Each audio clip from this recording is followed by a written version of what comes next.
Ang pagbabalik ni Anya, new version.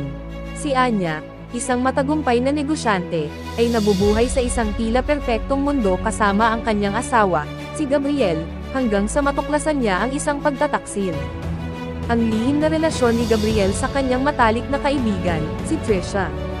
Ang pagkakanulo ay nagdudulot ng matinding sakit kay Anya, na nagudyok sa kanya na humingi ng hustisya. Hindi lamang siya biktima ng pagtataksil, kundi pati na rin ng mga iligal na gawain ni Gabriel na kanyang natuklasan. Sa kanyang paghahanap ng katarungan, nakilala ni Anya si Leo, isang dating IT professional na naging hacker, na nag-aalok ng kanyang mga kasanayan para tulungan si Anya na ilantad ang mga kalokohan ni Gabriel.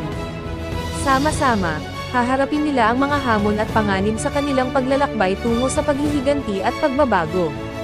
Ang kwento ay sumusunod sa pagbabago ni Anya mula sa isang nasaktang babae tungo sa isang matapang na individual na handang lumaban para sa kanyang karapatan, at ang paghahanap ni Leo ng layunin sa buhay sa pamamagitan ng pagtulong sa iba. Ito ay isang kwento ng pagtataksil, paghihiganti, at pagbabago, kung saan ang paghahanap ng katarungan ay nagiging isang paglalakbay ng pagtuklas sa sarili.